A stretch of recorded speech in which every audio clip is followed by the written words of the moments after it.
जर मी बारामतीला शरण गेलो असतो ना, कदाचित अनेकदा आपण बरेच लोक मला म्हणले, भाऊ तुम्ही बारामती कशाला बोलता, मोठ्या नेत्यावर कशाला बोलता. कदाचित मी जर ते बोललो नसतो ना, तर हे पाणी आज बघायला मिळालं नसतं. आम्हाला कोण विचारत नव्हतं, खरं होतं. राजकारणात आम्हाला कोणच विचारत नव्हतं. अरे पंचायत समितीचं तिकीट सुद्धा आमचं बारामतीतनं बारामतीत ठरायचं.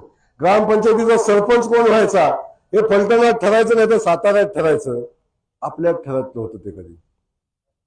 आज पहिल्यांदा जिल्ह्यातले अनेक निर्णय घ्यायला मान तालुक्यात यायला लागते. ही पहिल्यांदा परिस्थिती निर्माण झालेली आहे, पहिल्यांदा घडले. गर्वाने सांगत नाही, कर्तृत्वाने आपण निर्माण केलं. हे बघा, जर बिन काळेपिटीची आग लावायचं कुठं शिकायचं असेल तर ते बारामतीत शिकायला लागेल. आणि बारामती ट्रेनिंग घेतलं ना गडी,